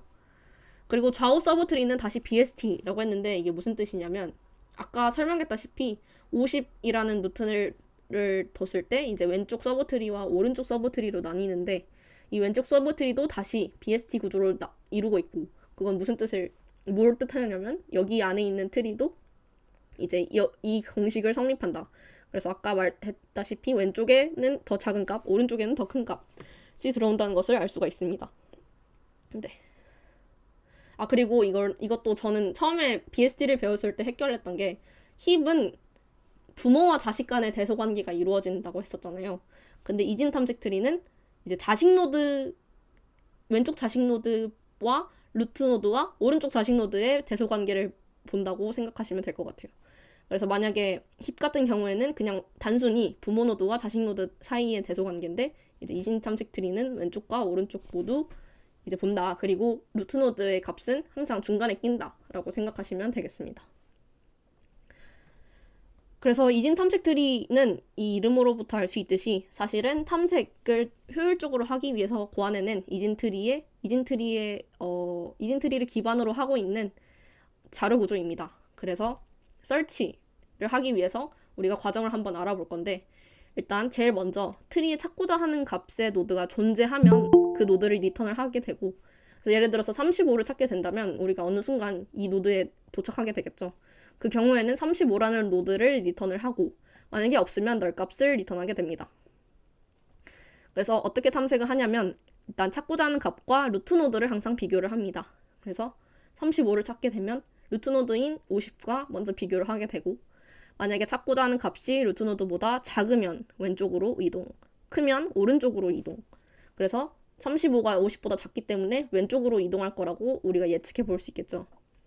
그래서 작기 때문에 왼쪽으로 이동. 그리고 이렇게 내려왔으면 35와 다시 그 왼쪽으로 내려왔을 때 아래에 있는 서브트리의 루트 노드와 다시 한번 비교를 하게 됩니다. 그래서 35와 30을 비교했을 때 이번엔 35가 더 큰 값을 갖게 되죠. 그래서 큰 경우에는 오른쪽 서브트리로 이동한다 라고 했기 때문에 오른쪽으로 이렇게 이동을 하게 되면 이제 지금 같은 경우에는 2번 만에 찾게 됐지만 만약에 그 아래에 더 많은 자식 노드들을 갖고 있게 된다면 그 경우에는 이제 거기서 또 여기 있는 루트 노드와 이 값을 비교하면서 왼쪽 또는 오른쪽으로 이동하는 형식으로 탐색을 하게 됩니다. 그래서 이러한 과정이 이분 탐색과 유사하다고 볼 수 있는데 그 이유가 이분 탐색도 동일하게 이제 선형적인 공간에서 만약에 이제 내가 갖고 있는 값이 중간값인 루트노드라고 한다면 중간값보다 작은 경우에는 왼쪽 탐색 구간을 보고 지금 같은 경우에는 왼쪽 서브트리겠죠. 그리고 만약에 내가 보고 있는 값과 내가 찾고자 하는 값을 비교했을 때 만약에 내가 찾고자 하는 값이 더 크다면 오른쪽 탐색 구간으로 넘어가기 때문에 그 경우에는 오른쪽 서브트리로 넘어간다 라고 생각할 수 있기 때문에 이분 탐색과 굉장히 유사한 탐색 과정을 갖고 있습니다. 그렇기 때문에는 아니지만 결국에는 이제 이진 탐색 트리도 그래서 OL 로그 n이라는 시간 복잡도를 갖게 됩니다. 그 이유는 이제 여기 있는 트리의 높이도 OL 로그 n을 갖고 있는데 왼쪽 또는 오른쪽을 하나씩 선택해 나가면서 내려가는 게 바로 이제 모든 높이에 있는 하나의 노드를 거치면서 내려가기 때문에 트리의 높이와 동일한 시간 복잡도를 갖는다 라고 생각할 수가 있겠습니다. 근데 이제 이진 탐색 트리의 한 가지 이제 단점이라고 한다면 이제 원소를 넣는 순서에 따라서 높이가 달라지게 됩니다. 이 강의 자료에서는 이진 탐색 트리에서 원소를 삽입하고 삭제하는 과정을 따로 넣진 않았지만 삽입을 할 때는 당연히 나보다 더 작은 값은 왼쪽, 나보다 더 큰 값은 오른쪽으로 이제 원소를 삽입하게 되는데 그 이유는 당연히 그 이진 탐색 트리의 속성에 있었던 공식, 즉 왼쪽에 있는 자식의 값은 루트 노드보다 작아야 하고 오른쪽에 있는 자식 노드의 값은 루트 노드보다 커야 된다는 이 속성 때문에 결국에 그런 식으로 그 속성에 기반해서 원소를 넣게 되는데 만약에 우리가 98, 60 이러한 식으로 이제 이 순서로 원소를 하나씩 넣게 된다면 98을 넣고 그 다음에 60을 넣어야 되는데 98보다 작기 때문에 왼쪽에 넣고 더 작기 때문에 왼쪽 이런 식으로 넣게 되면 어쩌다 보니까 이제 편향된 이진 트리의 형태를 갖고 있는 걸 볼 수가 있겠죠. 만약에 이렇게 높이가 달라졌을 때에는 우리가 이진 탐색 트리에서 원소를 탐색하는 과정이 트리의 높이와 동일한 시간 복잡도를 가진다고 했는데 지금 같은 경우에는 편향된 이진 트리이기 때문에 트리의 높이도 원소의 개수와 동일하다는 것을 볼 수가 있습니다. 그래서 지금 같은 경우에는 5의 n이라는 시간 복잡도가 바로 이제 트리의 높이가 되겠죠. 그렇기 때문에 이제 편향된 이진 트리의 형식으로 만약에 나타난다면 원소를 탐색할 때 드는 시간 복잡도는 트리의 높이와 동일하게 5의 n. 그래서 높이가 8이기 때문에 8이라는 시간 복잡도만에 이제 원소를 탐색할 수 있게 됩니다. 근데 만약에 우리가 잘 이렇게 순서만 바꿔준다면 이제 동일한 데이터를 갖고 있어도 이러한 식으로 조금 더 균형된 이렇게 한쪽으로 치우쳐져 있지 않고 좌우 양쪽으로 균형된 이제 이진 탐색 트리를 만들 수가 있는데 그래서 예를 들어서 50을 먼저 넣고 30을 넣으면 더 작으니까 왼쪽 24를 넣으면 왼쪽 넣고 그 다음에 98을 넣으면 더 크니까 오른쪽으로 넣고 28을 넣으면 이제 24보다 크니까 오른쪽 이런 식으로 계속 넣게 되는데 그래서 여기 아래에 있는 순서대로 넣게 되면 이러한 형식으로 뜨게 되고 그렇게 되면 우리가 앞에서 배웠던 트리의 높이와 동일한 시간 복잡도로 탐색을 할 수가 있게 됩니다. 그래서 이 경우에는 5의 로그 n이라는 시간 복잡도로 원소를 탐색할 수가 있게 되는데 그러면 이제 원소 넣는 순서에 따라서 이제 탐색할 수 있는 시간 복잡도가 달라지는 형식으로 이루어진다는 걸 볼 수가 있겠죠. 그래서 최악의 경우에는 이제 5의 n이라는 시간 복잡도를 갖게 되고 주로 평균적으로는 5의 로그 n 우리가 통상적으로 알고 있는 이진 탐색 트리의 원소를 탐색하는 시간 복잡도를 갖게 됩니다. 그렇다면 이제 이러한 일이 일어나지 않도록 방지할 수 있도록 이제 고안된 균형 이진 탐색 트리들이 있는데 이제 그것들을 우리가 균형 BST라고 합니다. 그래서 균형 이진 탐색 트리라고도 하는데, 이제 놀랍게도 어떤 이제 굉장히 똑똑한 사람들이 우리가 원소를 넣을 때마다 항상 이런 식으로 균형될 수 있도록 이제 만들어 놓은 BST들이 여러 개가 있습니다. 그래서 그것들을 자가균형 BST라고 합니다. 왜냐하면 이제 원소를 넣으면 그 즉시 균형된 이진 트리로 만들어주기 때문이겠죠. 그렇게 되면 항상 시간 복잡도는 5L 로그 N만의 원소를 탐색할 수 있는 형태로 드러나게 됩니다. 그래서 이런 자가균형 BST는 대신 이제 원소를 삽입하고 삭제하는 과정이 조금 다소 복잡합니다. 일반 BST보다. 근데 이제 이것들의 예시들만 잠깐 가져와 봤고, 아마 알고리즘을 계속 공부하시게 된다면 이 용어들을 한번 이제 언젠가는 접하게 되실 거예요. 그래서 그 첫 번째 예시로는 레드 블랙 트리라는 게 있습니다. 그래서 간단하게 설명하자면 이제 루트 노드는 항상 검정색으로 두고 레드와 블랙으로만 이루어지는데 루트 노드를 검정색으로 두고, 뭐 저도 자세히 기억은 안 나는데 아마 빨강색의 자식 노드로는 검정색만을 둬야 된다, 아니면 검정색의 자식으로는 빨강색만을 둬야 된다, 뭐 이런 정의가 있습니다.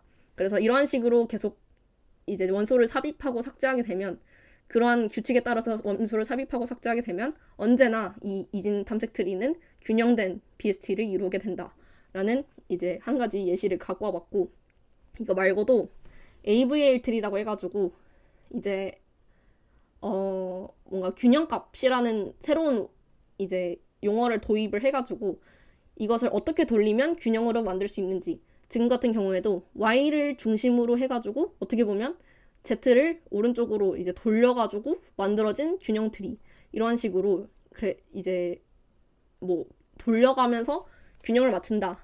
이제 실제로 돌리진 않겠죠. 근데 이제 어떻게 보면 모양만 봤을 때는 돌리는 것처럼 보인다라고 해가지고 이러한 식으로 돌릴 수 있게 되는 AVL 트리라는 것도 있고, 그리고 세 번째로는 이제 스플레인 트리라고 해가지고 이제 이것도 뭐 돌리는 거랑 살짝 관련이 있는 걸로 알고 있는데, 이렇게 왔다리 갔다리, 그래서 지금 같은 경우에는 1이 지금 B에 붙어 있는데 이렇게 라이트 로테이트를 한번 하면 이제 2가 A의 자식 노드로 들어가는 형식으로 되고 B가 A의 부모 노드가 되는 형식으로 되고, 뭐 이런 식으로 계속 이제 스스로 균형을 맞춰가는 형식으로 이루어져 있는 다소 어려운 알고리즘을 사용해가지고 원소를 삽입하고 삭제하는 이제 자가균형 BST들이 있는데, 이러한 용어들은 이제 이런 것들이 있구나 하고 넘어가시면 좋을 것 같습니다. 왜냐면 저희는 이거를 구현하는 일은 그렇게 많지 않을 거예요. 대신 우리는 STL, 우리 C++을 사용하시면 STL을 많이 사용할 거예요. include 안에다가 뭐 그 벡터도 많이 사용해 보셨을 거고, 뭐 스트링도 사용해 보셨을 거고, 그런 것처럼 C++에서 사용할 수 있는 스탠더드 라이브러리들이 여러 개가 있는데, 당연히 C++ STL에도 이 이진 탐색 트리를 쓸 수 있는 라이브러리가 있습니다. 그래서 그게 바로 set과 map인데요. 이 두 가지 라이브러리들이 이제 레드 블랙 트리, 아까 우리 자가균형 BSTD 중에 첫 번째 예시였던 레드 블랙 트리를 기반으로 하는 STL이라고 생각해주시면 되겠습니다. 그래서 이 두 개를 이제 include set을 하면 set을 사용할 수 있고, map 같은 경우에는 include map을 하면 사용할 수 있게 됩니다. 그래서 이제 이 두 가지 스탠더드 라이브러리들은 둘 다 이제 자가균형 BST를 이루고 있기 때문에 당연히 탐색과 삽입 그리고 삭제가 평균 5의 로그 n이라는 시간 복잡도로 이루어질 수 있게 됩니다. 그래서 셋을 사용할 수 있는 방법을 간단하게 가져와 봤는데, 사용하는 방법은 일단 가장 먼저 헤더로 선언을 하고, 그리고 벡터를 사용하듯이 우리가 셋을 선언하고, 그리고 이제 이 꺽쇠 안에다가 우리가 사용할 자료형을 넣고 이런 식으로 변수를 선언하는 것처럼 만들어주면 됩니다. 그래가지고 거기 셋 안에다가 원소를 삽입하는 방법은 insert 함수를 사용하면 되고, 그리고 set을 사용해가지고 원소를 탐색할 수도 있겠습니다. 그게 바로 find 함수. 근데 만약에 못 찾았을 경우에는 너를 반환한다고 했었잖아요, 앞에서는. 근데 여기 같은 경우에는 그러니까 이 우리가 선언한 set의 가장 마지막 주소를 가리키게 됩니다. 그래서 만약에 마지막 주소를 반환하게 된다면 그 경우에는 못 찾은 거다. 만약에 그게 아니라 어떤 특정한 값을 내놓는다면 이 3이 있는 원소의 위치를 반환하게 됩니다. 그래서 그 경우에는 found. 그리고 동일하게 이제 원소를 지우는 방식도 erase라는 함수를 사용하면 됩니다. 근데 이제 erase를 할 때 이제 우리가 지우려는 원소가 어디 있는지를 알아야 되니까 그 위치를 알기 위해서 find 함수를 같이 사용하곤 합니다. 그리고 아까 말씀드렸다시피 이 insert, find, 그리고 erase는 모두 평균 5의 log n만에 이루어진다고 볼 수 있겠습니다. 이제 동일하게 맵은 이제 셋과는 조금 다릅니다. 셋 같은 경우에는 우리가 자료형을 하나만 넣었었는데 맵은 우리가 2개를 넣는다는 걸 볼 수가 있는데 그 이유가 이제 파이썬을 배우신 분들이라면 조금 익숙하겠지만 파이썬에 있는 딕셔너리라는 자료 구조랑 비슷하다고 생각하시면 됩니다. 그래서 예를 들어서 이제 오한마라는 스트링을 앞에다 넣고 그 탄생 연도를 우리가 인트에다가 넣는다고 했을 때 이런 식으로 동일하게 이제 insert라는 함수를 사용해가지고 이제 앞에다가 오한마라고 넣고 그리고 2001을 넣고 그리고 find를 썼을 때 만약에 못 찾았을 경우에는 동일하게 end를 마지막 주소를 반환하게 됩니다. 그리고 find를 할 때는 주로 여기 앞에 있는 키 값이라고 하거든요. 키 값. 그리고 뒤에 있는 value 값이라고 하는데 주로 우리가 왜 딕셔너리라고 하냐면 우리가 사전에서 어떤 뜻을 찾을 때 예를 들어서 애플이라는 단어의 뜻을 찾을 때 우리가 애플이라는 단어를 찾고 그 단어를 찾으면 거기 아래 뭐 사과 이런 식으로 나와 있잖아요. 그래서 그런 키 값이 애플이고 그 뒤에 있는 값이 어떤 설명, value 값이라고 생각하시면 되겠습니다. 그래서 키 값으로 주로 찾는다고 생각하시면 되고 그래서 오한마가 지금 스트링의 형태로 키 값으로 있는 것을 알 수 있기 때문에 find는 키 값으로 이루어지고 못 찾으면 not found, 찾았으면 found. 그리고 erase 할 때도 동일하게 find 함수를 사용한다고 했을 때 키 값을 넣어서 그 위치를 찾은 다음에 그 위치에 있는 노드를 지우는 형식으로 이루어지게 됩니다. 그래서 맵도 이런 형식으로 주로 사용을 하게 되고 동일하게 set과 동일하게 insert, find, 그리고 erase가 모두 평균 5의 log n 이란 시간 복잡도 안에 이루어질 수 있습니다. 네. 그래서 여기까지 이진 탐색 트리에 대한 정의와 속성, 그리고 탐색하는 과정, 그리고 이제 시간 복잡도와 C++에서의 STL에서 이진 탐색 트리를 사용하는 방법에 대해서 같이 알아봤는데 여기까지 질문이 있으시면 이제 남겨주시기 바랍니다. 질문은 채팅창에 올려주시면 되고 만약에 이해가 여기까지 잘 되셨다라고 하면 이제 웃음 표시를 한 번씩 남겨주시기 바랍니다.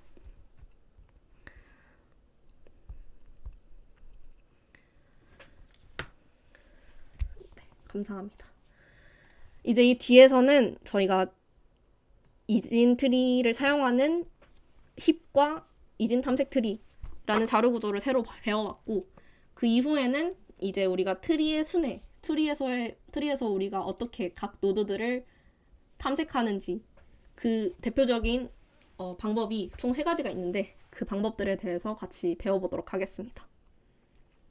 그래서 트리 순회를 주로 우리는 트리 트래버설이라고 하는데 일단 제일 먼저 이진 트리에서의 순회가 아닌 일반 트리에서의 순회를 생각을 해본다면 사실 트리도 우리가 맨 앞에서 설명드렸다시피 비순환 연결 그래프라고 했었잖아요. 그래서 결국에 트리도 그래프의 일종이기 때문에 우리가 저번 시간 8회차 그래프 시간에 배웠다시피 그래프를 순회하듯이 DFS를 돌려주시면 동일하게 트리도 순회할 수가 있습니다.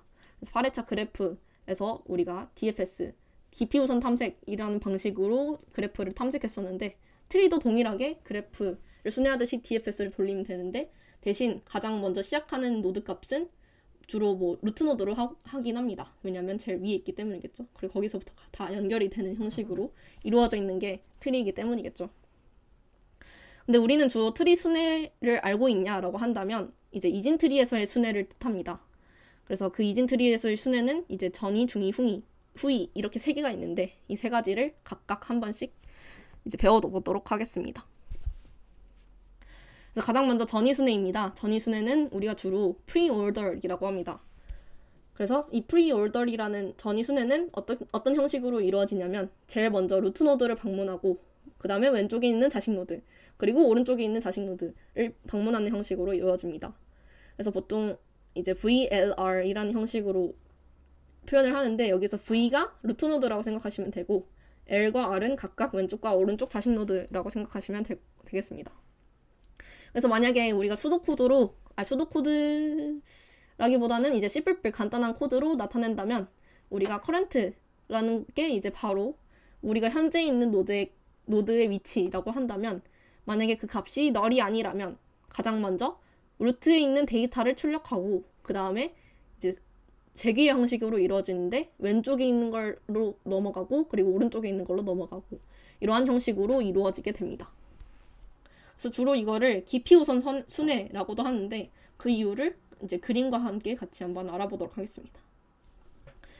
그래서 이렇게 만약에 A, B, C, D, F, G라는 형식의 트리가 있다고 했을 때 우리가 pre-order이라는 순서로 트리를 순회하게 된다면 가장 먼저 루트 노드, 그 다음에 왼쪽 노드에서 B로 넘어가고 이 여기를 기준으로 루트 노드는 이제 이 B, D이라는 서브 트리에서의 루트 노드가 B이기 때문에 B를 거치게 됩니다. 그래서 B를 거치고 그 다음에 B를 기준으로 왼쪽에 있는 노드 바로 D겠죠.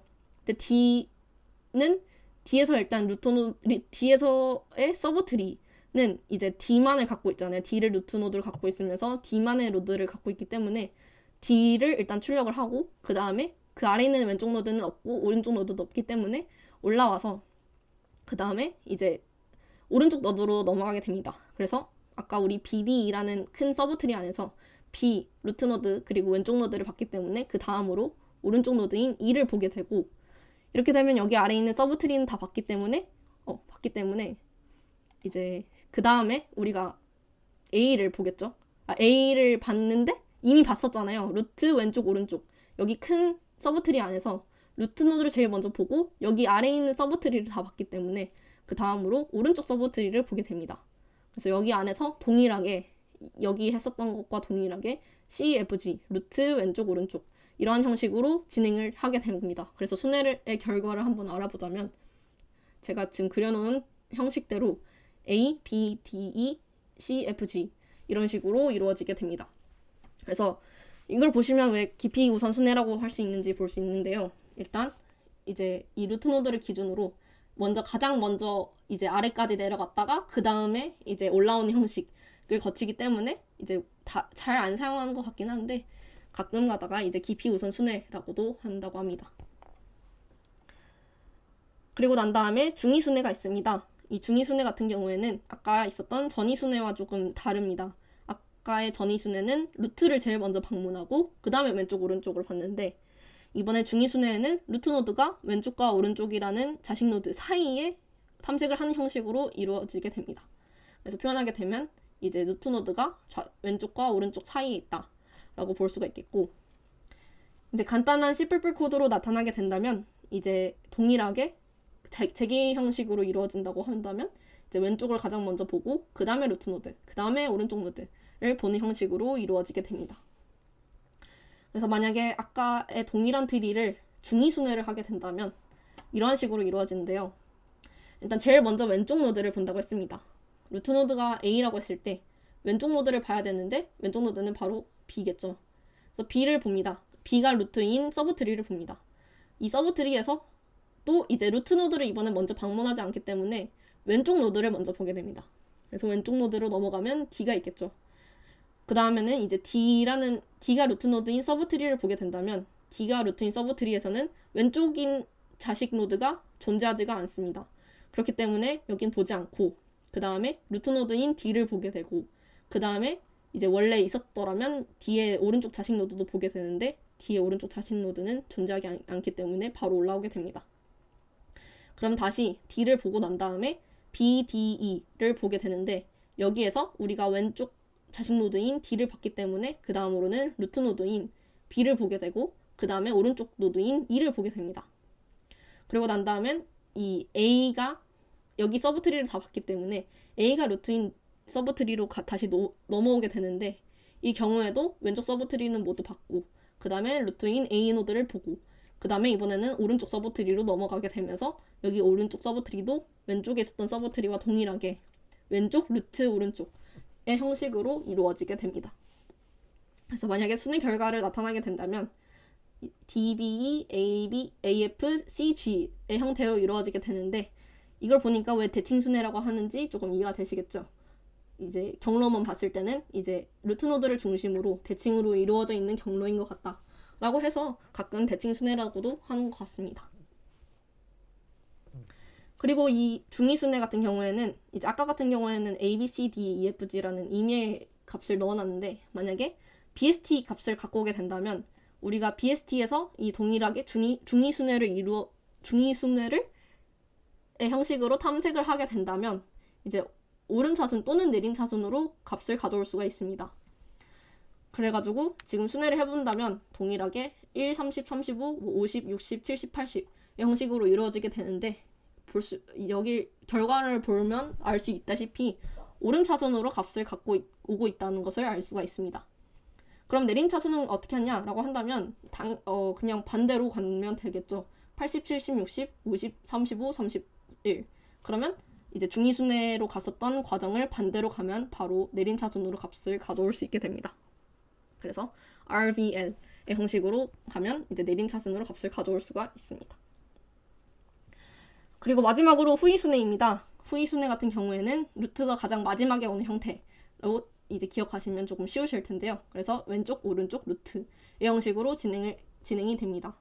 그래서 동일하게 11별 코드를 보자면 포스트 오더이라는 재귀 형식으로 이제 왼쪽 자식을 보고 오른쪽 자식을 보고 마지막으로 루트를 보게 됩니다. 그래서 만약에 트리의 형식으로 트리에서 경로로 나타나게 된다면 이제 왼쪽 오른쪽 루트잖아요. 왼쪽 오른쪽 루트 그리고 이제 왼쪽 서브트리를 다 봤기 때문에 왼쪽 서브트리를 보고 오른쪽 서브트리를 봐야겠죠. 그래서 여기서도 왼쪽 오른쪽 루트 그래서 FGC의 형태로 가고 마지막으로 이제 전체 루트로 가는 형식으로 이루어져 있습니다.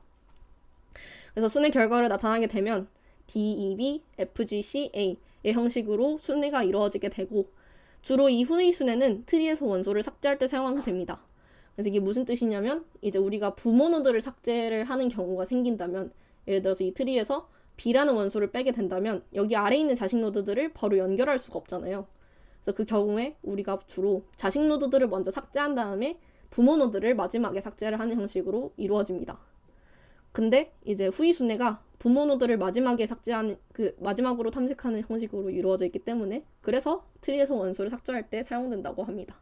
그래서 왼쪽 오른쪽 자식을 먼저 삭제하고 마지막에 부모 노드를 삭제하는 형식으로 이루어지는 게 후위 순회가 되겠습니다.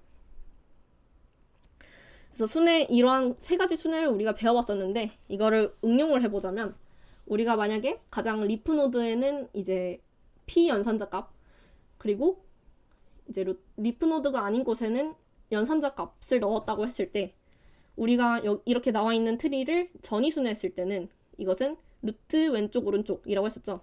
그렇게 되면 이제 루트 나누기 그리고 왼쪽 플러스 그리고 오른쪽을 보여야 되는데 그 전에 여기 아래 보면 루트 왼쪽 그래서 A 그 다음에 오른쪽 B 그러면 이제 나누기 플러스 AB로 되고 그리고 이제 오른쪽을 보게 된다면 이제 마이너스 CD 그래서 나누기 플러스 AB 마이너스 CD 이 형식으로 만약에 표현을 하게 된다면 이런 식으로 나온다는 걸 볼 수가 있어요.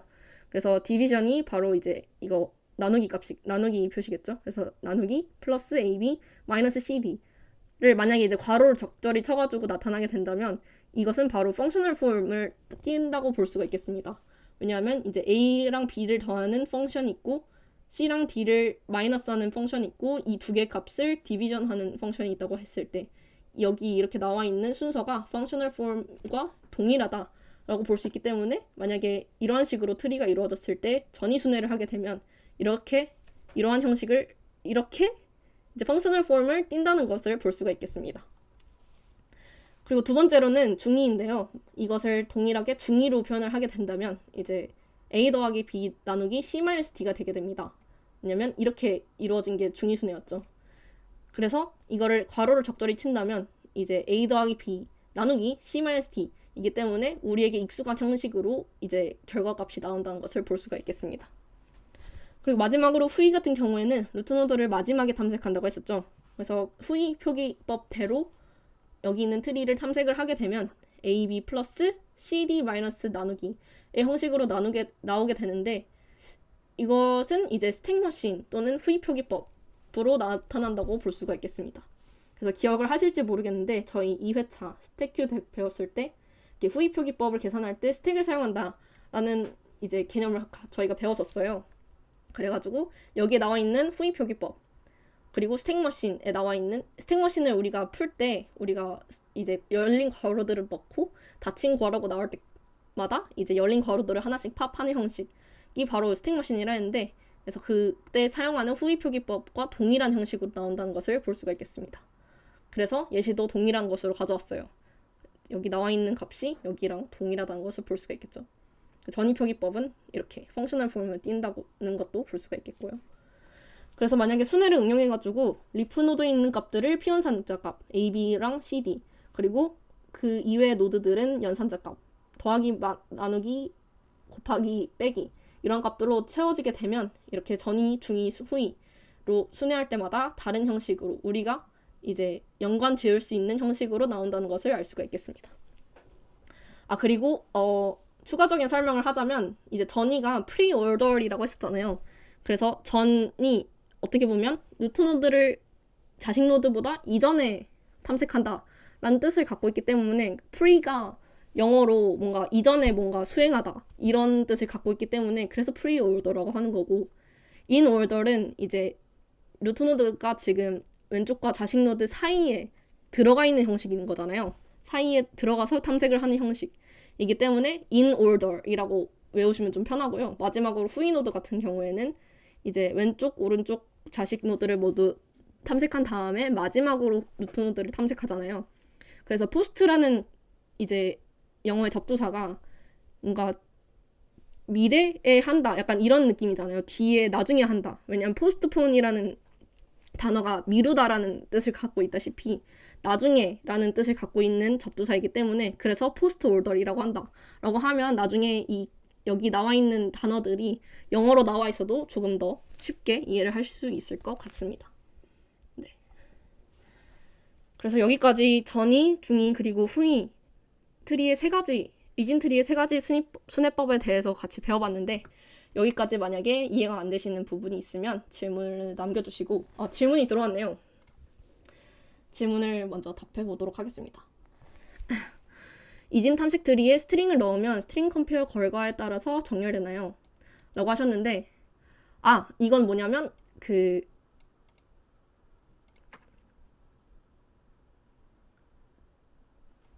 잠시만요.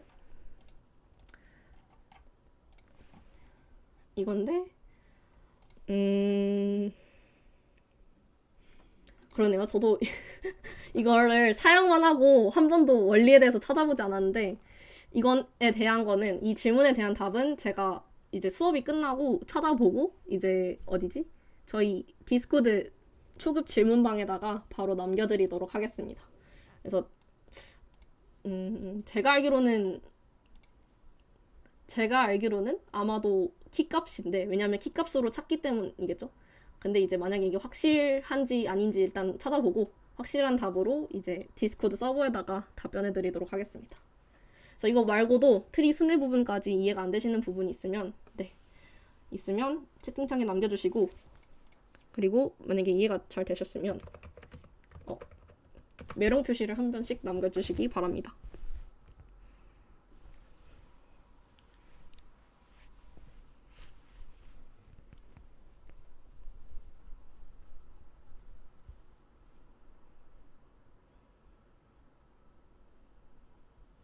네, 감사합니다. 여기가 아니고 이제 마지막 파트인 이제 트리를 응용하는 부분 중에서도 이제 트리의 지름을 구하는 방법에 대해서 같이 배워볼 건데, 일단 트리의 지름과 관련된 문제가 있습니다. 바로 1967 트리의 지름이라는 문제인데요. 여기에 바로 트리의 지름에 대한 정의가 나와 있습니다. 그래서 이렇게 생긴 트리가 있다고 했을 때 여기에서 이제 어떤 두 노드를 선택해서 양쪽으로 쫙 당길 때 이렇게 가장 길게 늘어나는 경우가 있는데 바로 이게 트리의 지름이다 라고 나와 있습니다. 그래서 정의로 표현을 하자면 이제 트리에 존재하는 모든 경로들 중에서 가장 긴 것의 길이인데, 이 트리의 지름을 구하는 방법에 대해서 저희가 같이 한번 알아보도록 하겠습니다. 일단 트리의 지름은 앞에서 나왔듯이 트리의 모든 경로들 중에서 가장 긴 경로의 길이라고 했었죠. 그래서 구하는 과정을 미리 알려드리자면 일단 트리에서 임의 정점 x를 잡습니다. 이렇게 x로 잡고 이 정점 x에서 이 모든 노드들을 하나씩 탐색해가지고 그 중에서 가장 먼 정점을 찾게 됩니다. 그래서 여기서 가장 먼 정점이 어디인지 찾게 되고, 그러면 예를 들어서 그 정점이 여기라고 해봅시다. 그리고 그렇게 된다면 이제 여기 A라는 정점에서 한 번 더 모든 정점들을 탐색해가지고 이제 가장 먼 길이를 구하게 됩니다.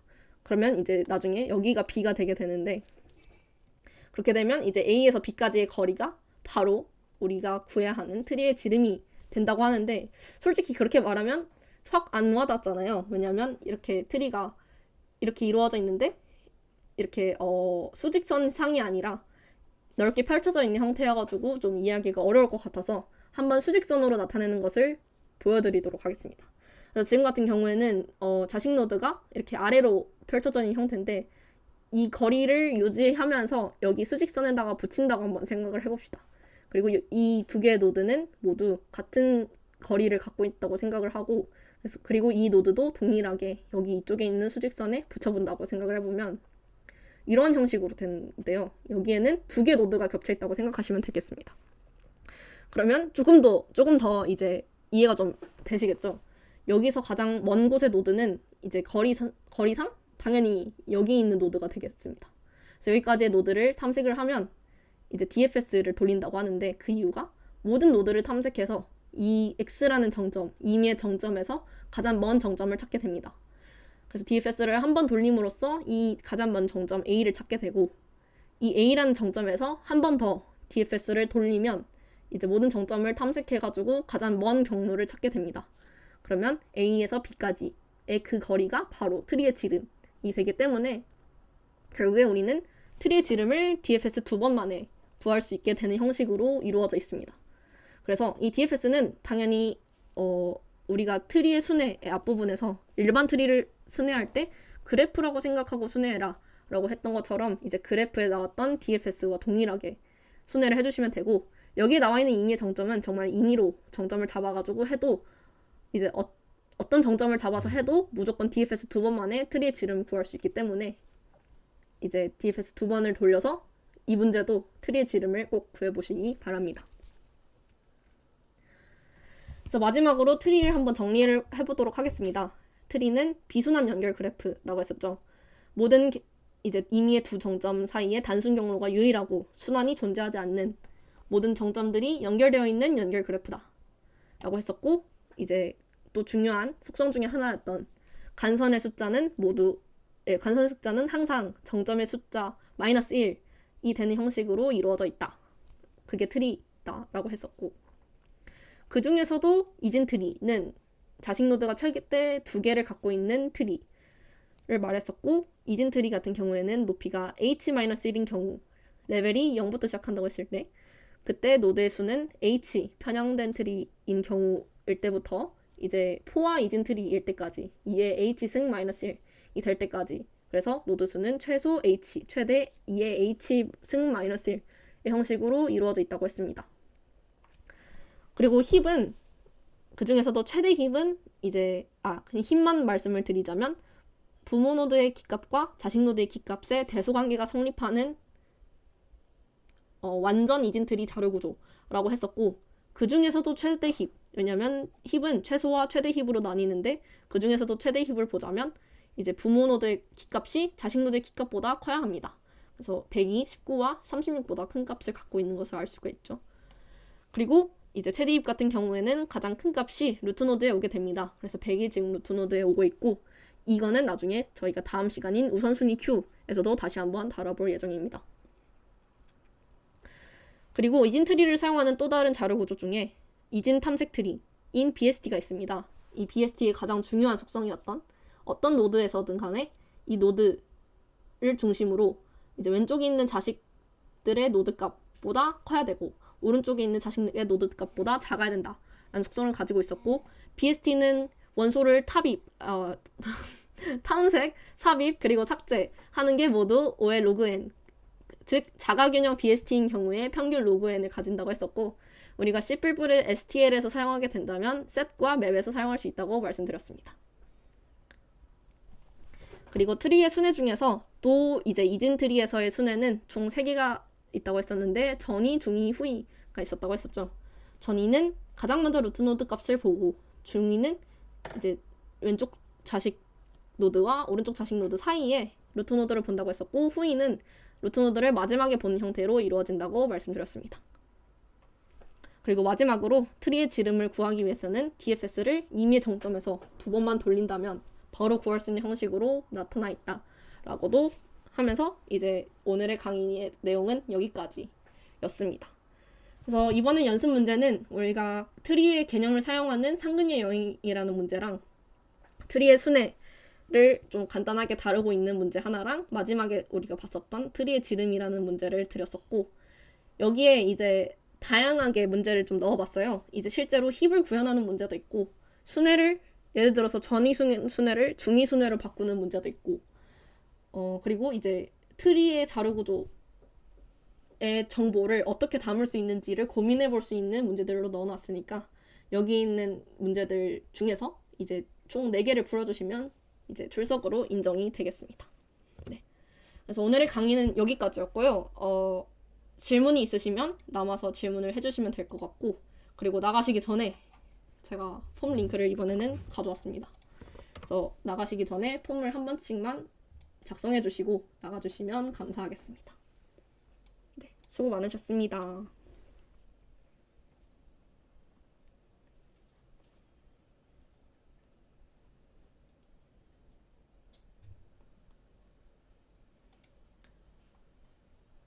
저는 36분까지 질문이 있으면 받아보고 있을 테니 질문이 있으면 이제 36분까지 남겨주시면 되겠습니다.